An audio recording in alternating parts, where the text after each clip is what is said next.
students, welcome to all in today's English class. I'm Poonam, your English teacher. Today we are going to read the lesson from class 10th English textbook. The lesson number is 6 and lesson name is The Homecoming. It is a very interesting lesson. In this lecture, we read all objective type, short and long question answers. So, without delaying, let's start reading objective type questions. Students, objective type questions are very important part of your exam. So, listen carefully. First question is, what was the name of Fatih's brother? Fatih is the main character of the story. So, what is the name of Fatih's brother? Fatih's brother ਦਾ ਕੀ ਨਾਮ ਸੀਗਾ? Makhan. Okay. Second question is, Fatih's uncle lived in dash. A. Mumbai, B. Calcutta, C. Dehradun, D. Chandigarh. The answer is Calcutta. Clear? Question number third. Fatih's aunt welcomed Fatih at her home. True or false? Fatih's aunt welcomed Fatih at her home. False. Ki ਫਟਿਕ the aunty ਨੇ ਉਹਦਾ ਆਪਣੇ ਘਰ ਦੇ ਵਿੱਚ ਫਟਿਕ ਦਾ ਸਵਾਗਤ ਕੀਤਾ ਸੀ? ਨਹੀਂ ਕੀਤਾ ਸੀ. So this statement is false. Question number 4. Fatik's dash did not like his ways. A. Mother, B. Sister, C. Neighbor, D. Brother. The correct answer is mother. Fatik's mother did not like his ways. Question number 5. Fatik wanted to move dash from its place. Fatik ਕਿਹੜੀ ਚੀਜ਼ ਸੀ ਜਿਹੜੀ ਉਹ ਆਪਣੀ ਜਗ੍ਹਾ ਤੋਂ ਹਿਲਾਣਾ ਚਾਹੁੰਦਾ ਸੀਗਾ? It's a log, ਜੋ ਲੱਕੜੀ ਦਾ ਇੱਕ ਲੰਬਾ ਜਿਹਾ ਸੁੱਕਾ ਲੱਠਾ ਹੁੰਦਾ ਨਾ, ਉਹਨੂੰ ਆਪਣੀ ਜਗ੍ਹਾ ਤੋਂ ਹਿਲਾਣਾ ਚਾਹੁੰਦਾ ਸੀਗਾ. That is log. Clear? Fatik wanted to move log from its place.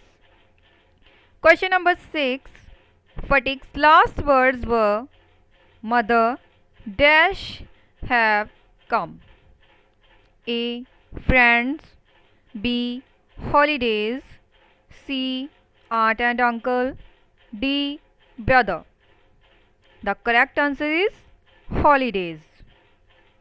Clear?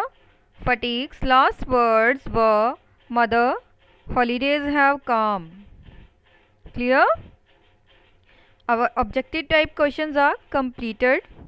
Now let's start our short answer type questions. First question is, who was Fatik? ਇਹਦੇ ਵਿੱਚੋਂ ਵੀ ਬੇਟਾ objective type questions ਆ ਸਕਦੇ ਨੇ. ਕੋਈ ਵੀ ਲਾਈਨ ਹੈ ਜਿਹੜੀ ਤੁਹਾਨੂੰ ਮੋਲਡ ਕਰਕੇ ਪਾਈ ਜਾ ਸਕਦੀ ਹੈ, ਉਹਦਾ objective type question ਹੈ ਜਿਹੜਾ ਬਣਾਇਆ ਜਾ ਸਕਦਾ ਹੈ. So listen it carefully. Clear? Who was Fatik? Answer is, Fatik was a 14 years old boy. He was the ringleader among the village boys. Fatik 14 ਸਾਲਾਂ ਦਾ ਇੱਕ ਲੜਕਾ ਸੀਗਾ ਤੇ ਉਹ ਆਪਣੇ ਜਿਹੜੇ ਵਿਲੇਜ ਦੇ ਲੜਕੇ ਸੀਗੇ, ਪਿੰਡ ਦੇ ਲੜਕੇ ਸੀ, ਉਹਨਾਂ ਦਾ ਕੀ ਸੀਗਾ? ਰਿੰਗ ਲੀਡਰ ਸੀਗਾ. ਕਲੀਅਰ? ਤਾਂ ਇਹਦੇ ਵਿੱਚ ਆਬਜੈਕਟਿਵ ਟਾਈਪ ਕੁਐਸਚਨ ਕੀ ਬਣ ਸਕਦਾ? ਇਹ ਵੀ ਕਹਿ ਸਕਦੇ ਨੇ, how years was Fatik, how old years was Fatik. ਠੀਕ ਹੈ, ਤਾਂ ਤੁਸੀਂ ਕੀ ਆਨਸਰ ਦੇਣਾ? 14. Clear? Who was the ringleader among the village boys? That is Fatik. Clear? ਇਸ ਤਰ੍ਹਾਂ ਕੁਐਸਚਨ ਤੁਹਾਨੂੰ ਮੋਲਡ ਕਰਕੇ ਆ ਸਕਦੇ ਨੇਗੇ ਪੇਪਰ ਦੇ ਵਿੱਚ. Clear? Second question is, what was the new mischief Fatik thought of? ਫਟਿਕ ਦੀ ਜਿਹੜੀ ਨਵੀਂ ਯੋਜਨਾ ਸੀ, ਨਵੀਂ ਸ਼ਰਾਰਤ ਸੀਗੀ, ਉਹ ਕੀ ਸੀਗੀ? Answer is ਫਟਿਕ was very mischievous boy. Fatik ਸੀ ਜਿਹੜਾ ਬੜਾ ਹੀ ਸ਼ਰਾਰਤੀ ਲੜਕਾ ਸੀਗਾ। His new mischief was to roll away the log from its place. ਕੀ ਸੀ ਉਹਦੀ ਨਵੀਂ ਮਿਸਚੀਵ? ਕਿ ਜਿਹੜਾ ਇਹ ਲੱਠਾ ਪਿਆ ਗਾ ਉਹਨੂੰ ਇਹਦੀ ਜਗ੍ਹਾ ਤੋਂ ਹਟਾ ਦਿੱਤਾ ਜਾਵੇ। Clear? Question number 3 Why were Fatik and his friends annoyed with Makhan? Annoyed मतलब नाराज़ हो जाना, ठीक है। ਉਹ ਫਟਿਕ ਤੇ ਉਹਦੇ ਮਿੱਤਰ ਸੀ ਜਿਹੜੇ ਉਹ ਮੱਖਣ ਤੋਂ ਨਾਰਾਜ਼ ਕਿਉਂ ਹੋ ਗਏ ਸੀ? ਕਿਉਂਕਿ ਜਿਹੜਾ ਮੱਖਣ ਸੀਗਾ ਉਹ ਉਸ ਲੱਠੇ ਤੇ ਆ ਕੇ ਬੈਠ ਗਿਆ ਸੀ, ਉਸ ਲੌਗ ਤੇ ਆ ਕੇ ਬੈਠ ਗਿਆ ਸੀ ਜਿਹਨੂੰ ਫਟਿਕ ਤੇ ਉਹਦੇ ਫਰੈਂਡਸ ਉਹਦੀ ਜਗ੍ਹਾ ਤੋਂ ਹਟਾਉਣਾ ਚਾਹੁੰਦੇ ਸੀ। ਤੇ ਫਟਿਕ ਦੇ ਕਹਿਣ ਤੇ ਵੀ ਉਹ ਉਸ ਲੌਗ ਤੋਂ ਨਹੀਂ ਹਟਿਆ ਸੀਗਾ, ਇਸ ਕਰਕੇ ਉਹ ਉਹਦੇ ਤੋਂ ਕੀ ਹੋ ਗਏ ਸੀਗੇ? ਐਨੋਇਡ ਹੋ ਗਏ ਸੀ। Okay, the answer is Fatik sat down on the log which Fatik and his friends wanted to roll away. Makhan refused to move, so Fatik and his friends were annoyed with Makhan. Clear? Question number 4. What was Fatik's new maneuver? Fatik ਦੀ ਫਿਰ ਨਵੀਂ ਯੋਜਨਾ ਕੀ ਸੀਗੀ? Answer is Fatik's new plan was to roll away the log with Makhan sitting on it. ਉਹਦੀ ਨਵੀਂ ਯੋਜਨਾ ਕੀ ਸੀਗੀ ਕਿ ਜਿਹੜਾ ਇਹ ਲੌਗ ਹੈ ਇਹਨੂੰ ਜਿਸ ਤਰ੍ਹਾਂ ਮੱਖਣ ਉਹਦੇ ਉੱਤੇ ਬੈਠਾ ਹੈ ਮੱਖਣ ਦੇ ਸਮੇਤ ਹੀ ਉਹਨੂੰ ਆਪਣੀ ਜਗ੍ਹਾ ਤੋਂ ਹਟਾ ਦਿੱਤਾ ਜਾਵੇ। Clear? Fatik's new plan was to roll away the log with Makhan sitting on it. Clear? Question number 5. Why did Fatik beat Makhan even in the presence of his mother? ਫਟਿਕ ਨੇ ਮੱਖਣ ਨੂੰ ਕੁੱਟਿਆ ਭਾਵੇਂ ਕਿ ਉਹਨੇ ਆਪਦੀ ਮਦਰ ਦੀ presence ਦੇ ਵਿੱਚ ਮਦਰ ਦੀ ਹਾਜ਼ਰੀ ਦੇ ਵਿੱਚ ਹੀ ਮੱਖਣ ਨੂੰ ਕੁੱਟਿਆ। ਉਹ ਕਿਉਂ ਕੁੱਟਿਆ? ਆਂਸਰ ਇਜ਼ ਮੱਖਣ ਲਾਈਡ ਟੂ ਹਿਜ਼ ਮਦਰ। ਮੱਖਣ ਨੇ ਆਪਣੀ ਮਾਂ ਨੂੰ ਝੂਠ ਬੋਲਿਆ ਸੀ। ਲਾਈਡ ਝੂਠ ਬੋਲਣਾ। ਦੈਟ ਕੀ ਝੂਠ ਬੋਲਿਆ? ਫਟਿਕ ਹੈਡ ਬਿਟਨ ਹਿਮ ਕਿ ਫਟਿਕ ਨੇ ਉਹਨੂੰ ਮਾਰਿਆ, ਕੁੱਟਿਆ। It made Fatik angry. ਇਸ ਗੱਲ ਤੋਂ ਫਟਿਕ ਨੂੰ ਕੀ ਆ ਗਿਆ? ਗੁੱਸਾ ਆ ਗਿਆ। So Fatik beat Makhan even in the presence of his mother. Clear? Question number 6 was Makhan speaking the truth? ਕੀ ਮੱਖਣ ਸੱਚ ਬੋਲ ਰਿਹਾ ਸੀ? Answer is no, Makhan was not speaking the truth. In fact, Makhan had beaten Fatik. ਮੱਖਣ ਸੀ ਜਿਹੜਾ ਉਹ ਝੂਠ, ਉਹ ਸੱਚ ਨਹੀਂ ਬੋਲ ਰਿਹਾ ਸੀਗਾ। ਅਸਲ ਦੇ ਵਿੱਚ ਮੱਖਣ ਨੇ ਫਟਿਕ ਨੂੰ ਮਾਰਿਆ ਸੀ। ਠੀਕ ਹੈ। Question number 7 Why did Fatik's mother want to send him away to her brother's house? ਫਟਿਕ ਦੀ ਮਾਂ ਫਟਿਕ ਨੂੰ ਆਪਣੇ ਤੋਂ ਦੂਰ ਆਪਣੇ ਭਰਾ ਦੇ ਘਰ ਕਿਉਂ ਭੇਜਣਾ ਚਾਹੁੰਦੀ ਸੀ? Answer is Fatik's mother wanted to send him away to his brother's house because she feared, ਕਿਉਂਕਿ ਉਹਨੂੰ ਡਰ ਸੀ that ਕੀ ਡਰ ਸੀਗਾ? he would someday drown Makhan in the river or hurt him seriously. ਕਿ ਜਾਂ ਤਾਂ ਫਟਿਕ ਹੈ ਉਹ ਮੱਖਣ ਨੂੰ ਨਦੀ ਦੇ ਵਿੱਚ ਡੁਬੋ ਦੇਗਾ ਇੱਕ ਨਾ ਇੱਕ ਦਿਨ, ਜਾਂ ਫਿਰ ਉਹਨੂੰ ਕੋਈ ਸੀਰੀਅਸ ਇੰਜਰੀ ਹੈ ਉਹ ਪਹੁੰਚਾਏਗਾ, ਸੀਰੀਅਸ ਨੁਕਸਾਨ ਹੈ ਜਿਹੜਾ ਉਹ ਪਹੁੰਚਾਏਗਾ। Clear? ਫਟਿਕ's mother wanted to send him away to his brother's house because she feared that he would someday drown Makhan in the river or hurt him seriously. Clear? Question number 8 How was Fatik received by his aunt?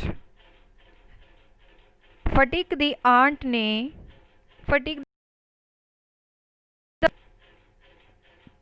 answer is his aunt was not happy to see Fatik. Fatik दी aunt Fatik ਨੂੰ ਵੇਖ ਕੇ ਖੁਸ਼ ਨਹੀਂ ਸੀ। She did not welcome him. ਉਹਨੇ ਉਹਦਾ ਸਵਾਗਤ ਨਹੀਂ ਕੀਤਾ. She regarded fatigue as an unnecessary addition to her family. ਉਹਨੇ ਫਟੀਕ ਨੂੰ ਕਿਸ ਤਰ੍ਹਾਂ ਸਮਝਿਆ? ਇੱਕ ਬੇਫਾਲਤੂ ਦੀ ਜਿਹੜੀ ਚੀਜ਼ ਸੀਗੀ ਉਹਦੇ ਘਰ ਦੇ ਵਿੱਚ ਐਡ ਹੋ ਗਈ ਆ, ਉਹਨੇ ਉਹਨੂੰ ਇਸ ਤਰ੍ਹਾਂ ਲਿਆ ਫਟਿਕ ਨੂੰ. ਸਮਝ ਆ ਗਈ ਕਿ ਫਾਲਤੂ ਦਾ ਹੀ ਬੱਚਾ ਸਮਝਿਆ ਉਹਨੇ. Question number 9. Why Fatik could not do well at school in Calcutta? ਫਟਿਕ ਕੈਲਕਤਾ ਦੇ ਵਿੱਚ ਸਕੂਲ ਦੇ ਵਿੱਚ ਚੰਗੀ ਪਰਫਾਰਮੈਂਸ ਸੀ ਜਿਹੜੀ ਉਹ ਕਿਉਂ ਨਹੀਂ ਦੇ ਸਕਿਆ ਸੀਗਾ? Answer is he could not do well at school because he was not treated well at his uncle's house. ਕਿਉਂਕਿ ਉਹ ਆਪਣੇ ਅੰਕਲ ਦੇ ਘਰ ਦੇ ਵਿੱਚ ਉਹਦੇ ਨਾਲ ਵਧੀਆ ਵਿਵਹਾਰ ਸੀ ਜਿਹੜਾ ਉਹ ਨਹੀਂ ਕੀਤਾ ਜਾਂਦਾ ਸੀ. He was the most backward boy in the school. ਉਹ ਸਕੂਲ ਦੇ ਵਿੱਚ ਬਹੁਤ ਹੀ ਪਛੜਿਆ ਹੋਇਆ ਬੱਚਾ ਸੀਗਾ. He always remained sad. ਉਹ ਹਮੇਸ਼ਾ ਉਦਾਸ ਰਹਿੰਦਾ ਸੀ and could not put his mind to his studies. ਅਤੇ ਆਪਣਾ ਜਿਹੜਾ ਦਿਮਾਗ ਸੀਗਾ ਉਹ ਪੜ੍ਹਾਈ ਦੇ ਵਿੱਚ ਨਹੀਂ ਲਗਾ ਸਕਦਾ ਸੀ. Clear? I repeat the answer. He could not do well at school because he was not treated well at his uncle's house. He was the most backward boy in the school. He always remained sad and could not put his mind to his study. Clear? Number 10. How did Fatik's aunt behave on learning about the loss of his books? ਜਦੋਂ ਫਟੀਕ ਨੇ ਆਪਣੀ book ਗਵਾ ਲਈ ਸੀਗੀ ਤਾਂ ਉਹਦੀ aunty ਦਾ ਕੀ behave ਸੀਗਾ? Answer is she scolded him. ਉਹਨੇ ਉਹਨੂੰ ਡਾਂਟਿਆ. ਉਹਦੀ ਆਂਟੀ ਨੇ ਫਟਿਕ ਨੂੰ ਡਾਂਟਿਆ. she called him a country lord. ਉਹਨੇ ਉਹਨੂੰ ਕੀ ਕਿਹਾ? ਗਵਾਰ ਕਿਹਾ. she said that she could not buy new books for him again and again. ਤੇ ਹੋਰ ਕੀ ਕਿਹਾ ਕਿ ਉਹਨੂੰ ਬਾਰ-ਬਾਰ ਨਵੀਆਂ ਕਿਤਾਬਾਂ ਨਹੀਂ ਲੈ ਕੇ ਦੇ ਸਕਦੀ. Clear? I repeat the answer. She scolded him. She called him a country lord. She said that she could not buy new books for him again and again. Clear? Question number 11. What was the immediate reason for Fatik's departure from his uncle's house? Immediate reason ਕੀ ਸੀਗਾ ਫਟਿਕ ਦਾ ਆਪਣੇ uncle ਦੇ ਘਰ ਨੂੰ ਛੱਡ ਕੇ ਚਲੇ ਜਾਣ ਦਾ? Answer is one day Fatik had an attack of malaria. Malaria ਦਾ ਉਤੇ ਅਟੈਕ ਹੋ ਗਿਆ, ਉਹਨੂੰ ਮਲੇਰੀਆ ਹੋ ਗਿਆ. he did not want to upset his aunt. ਉਹ ਆਪਣੀ ਆਂਟੀ ਨੂੰ ਅਪਸੈਟ ਨਹੀਂ ਕਰਨਾ ਚਾਹੁੰਦਾ ਸੀ, ਦੁਖੀ ਨਹੀਂ ਕਰਨਾ ਚਾਹੁੰਦਾ ਸੀ. so he left his uncle's house immediately. I repeat. One day Fatik had an attack of malaria. He did not want to upset his aunt, so he left his uncle's house immediately. Clear? Question number 12. Why did Bishambar send for his sister? Bishambar ने अपनी भैन ਨੂੰ ਬੁਲਾਵਾ ਕਿਉਂ ਭੇਜਿਆ? Answer is Fatik was suffering from high fever and calling his mother in this condition, so Bishambar sent for her sister. Fatik ਬਹੁਤ ਤੇਜ਼ ਬੁਖਾਰ ਦੇ ਨਾਲ ਸਫ਼ਰ ਕਰ ਰਿਹਾ ਸੀ ਤੇ ਆਪਣੀ ਇਸ ਕੰਡੀਸ਼ਨ ਦੇ ਵਿੱਚ ਆਪਣੀ ਮਾਂ ਨੂੰ ਬੁਲਾ ਰਿਹਾ ਸੀ. ਇਸ ਕਰਕੇ ਬਿਸ਼ੰਬਰ ਨੇ ਆਪਣੀ ਭੈਣ ਨੂੰ ਬੁਲਾਵਾ ਭੇਜਿਆ. Fatik was suffering from high fever and calling his mother in this condition, so Bishambar sent for his sister. Question number 13. What were Fatik's last words? Fatik ਦੇ last words Ki son? This is very most important question. Answer is Fatik's last words were, Mother, the holidays have come. ਮਾਂ ਛੁੱਟੀਆਂ ਆ ਗਈਆਂ ਹਨ. Clear? Our short notes are also completed. Now let's start our long question answers. First question is, how does Fatik feel when he is at Calcutta? ਜਦੋਂ ਉਹ ਕੈਲਕਟਾ ਦੇ ਵਿੱਚ ਸੀਗਾ ਤਾਂ ਉਹ ਕਿਸ ਤਰ੍ਹਾਂ ਦਾ ਮਹਿਸੂਸ ਕਰਦਾ ਸੀ। Phatik does not feel happy from the first day in Calcutta. ਪਹਿਲੇ ਦਿਨ ਤੋਂ ਹੀ ਉਹ ਕੈਲਕਤਾ ਦੇ ਵਿੱਚ ਕੀ ਸੀ, ਖੁਸ਼ ਨਹੀਂ ਸੀ। His aunt did not please with him, ਉਹਦੀ ਆਂਟੀ ਵੀ ਉਹ ਤੋਂ ਖੁਸ਼ ਨਹੀਂ ਸੀ। His cousins mock at him, ਉਹਦੇ ਕਜ਼ਨ ਸੀ ਜਿਹੜੇ, ਮਾਮੇ ਦੇ ਲੜਕੇ ਸੀ ਜਿਹੜੇ, ਉਹਦਾ ਮਜ਼ਾਕ ਉਡਾਉਂਦੇ ਸੀ। He is regarded as the most backward boy in the school. He always remained sad and could not put his mind to his study, so he wanted to go back to his house. I hope ਤੁਹਾਨੂੰ ਇਹ question ਹੈ ਜਿਹੜਾ ਸਮਝ ਆ ਗਿਆ ਹੋਣਾ, because all lines are repeated and taken from short notes. If you done your short notes carefully, then there is no problem to create long questions. Clear? Question number 2. Why did Bishambar want to take Fatik to Calcutta? Calcutta ਦੇ ਵਿੱਚ ਕਿਉਂ ਲੈ ਕੇ ਜਾਣਾ ਚਾਹੁੰਦਾ ਸੀਗਾ ਫਟਿਕ ਨੂੰ Bishambar? Answer is Fatik's mother tells her brother Bishambar that Fatik has become wild, lazy and disobedient. ਫਟਿਕ ਦੀ ਮਾਂ ਨੇ ਆਪਣੇ ਭਰਾ ਬਿਸ਼ੰਬਰ ਨੂੰ ਕਿਹਾ Phatik has become wild, lazy and disobedient, ਕਿ ਫਟਿਕ ਹੈ ਜਿਹੜਾ ਉਹ ਜੰਗਲੀ, ਸੁਸਤ ਤੇ ਡਿਸਓਬੀਡੀਐਂਟ ਹੈ ਜਿਹੜਾ ਉਹ ਬਣਦਾ ਜਾ ਰਿਹਾ ਹੈ।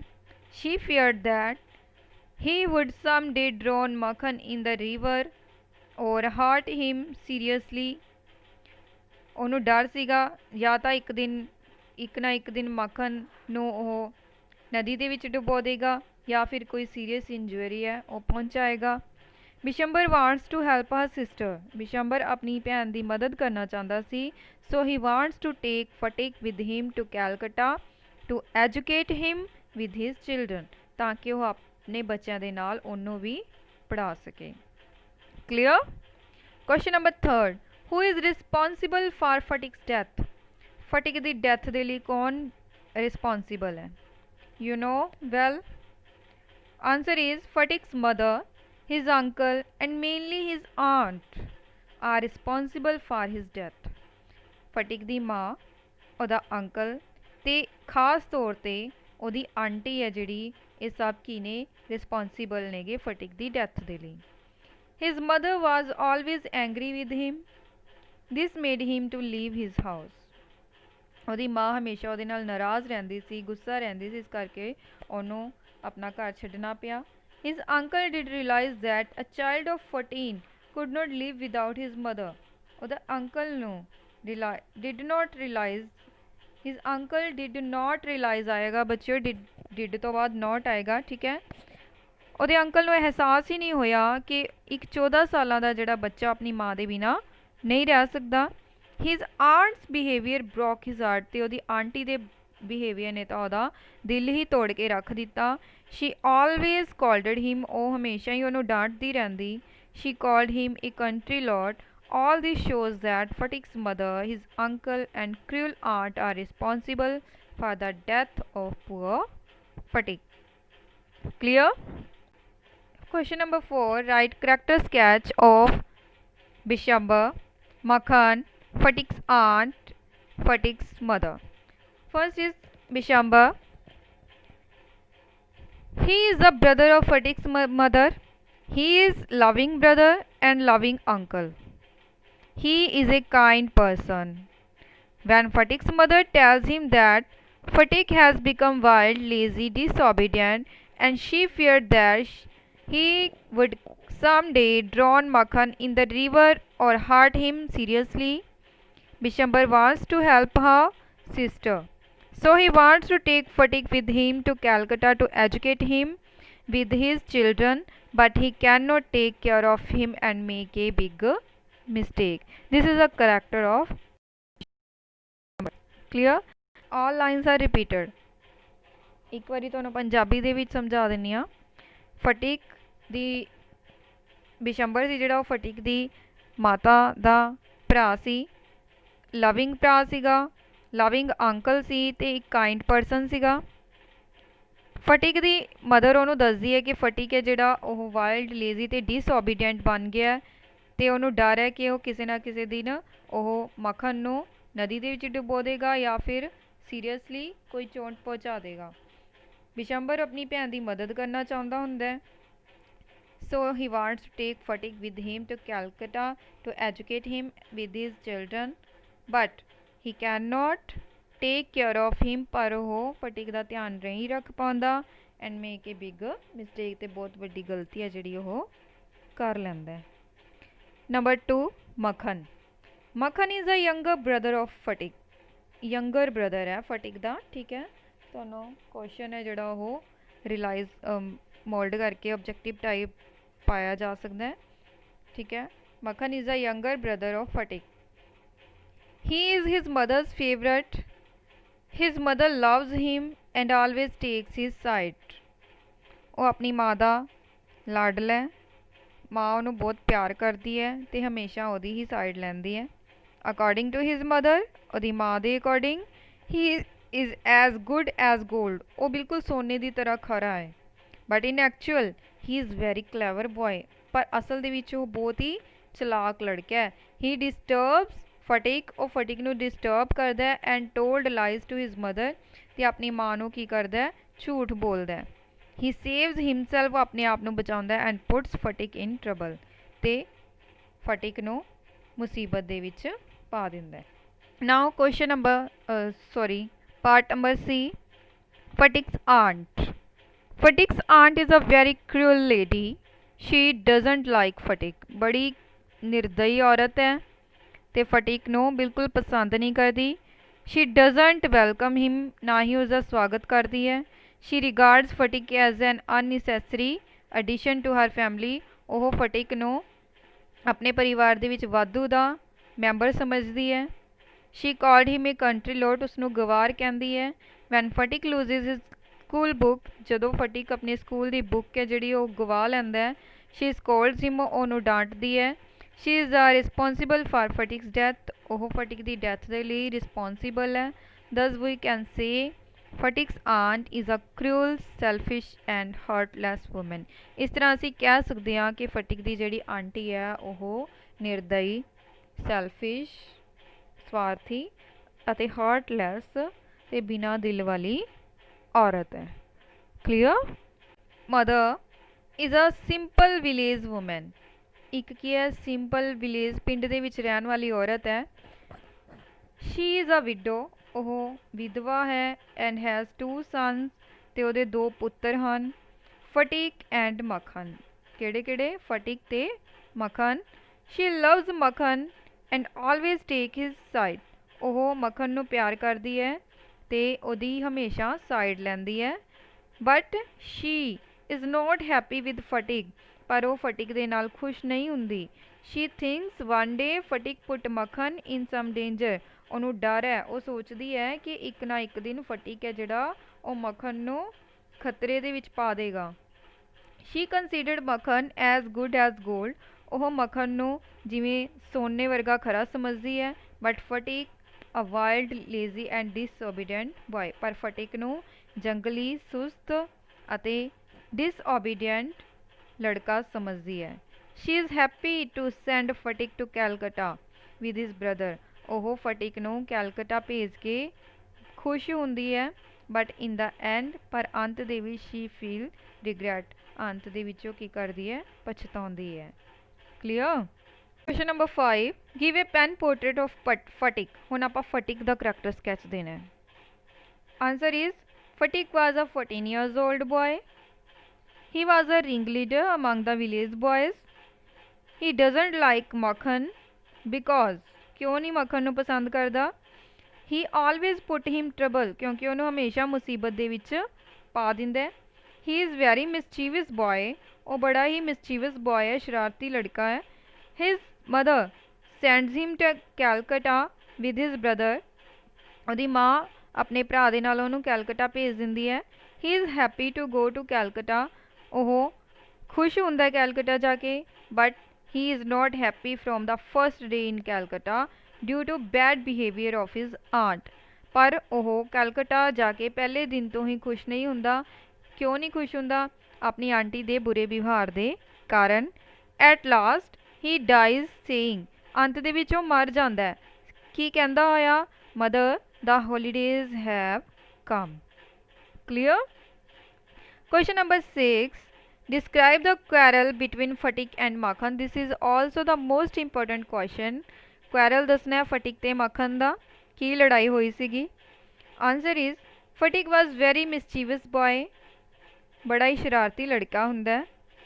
One day he thought to roll away the log from its place. ਇੱਕ ਦਿਨ ਉਹ ਸੋਚਦਾ ਹੈ ਕਿ ਇਸ ਲੌਗ ਨੂੰ ਉਹਦੀ ਜਗ੍ਹਾ ਤੋਂ ਹਟਾ ਦਿੱਤਾ ਜਾਵੇ। But Makhan sat down on the log, ਪਰ ਮਾਖਨ ਉਸ ਲੌਗ ਦੇ ਉੱਪਰ ਆ ਕੇ ਬੈਠ ਜਾਂਦਾ ਹੈ। Makhan refused to move, Makhan ਉੱਠਣ ਤੋਂ ਇਨਕਾਰ ਕਰ ਦਿੰਦਾ ਹੈ। So Phatik and his friend were annoyed with ਮਾਖਨ।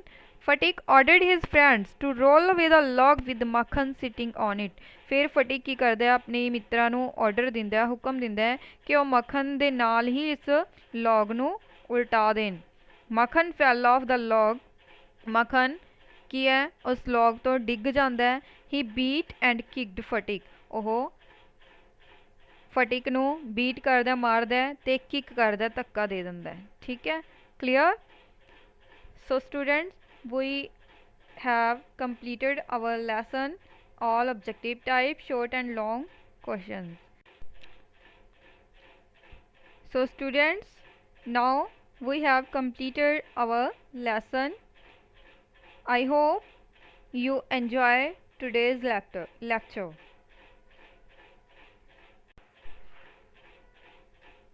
If you enjoy the lecture, so please like the video and subscribe YouTube channel PMJ class. Now do your lesson and we will meet soon with another chapter. Till then, do your homework and take care. Thank you. Bye bye.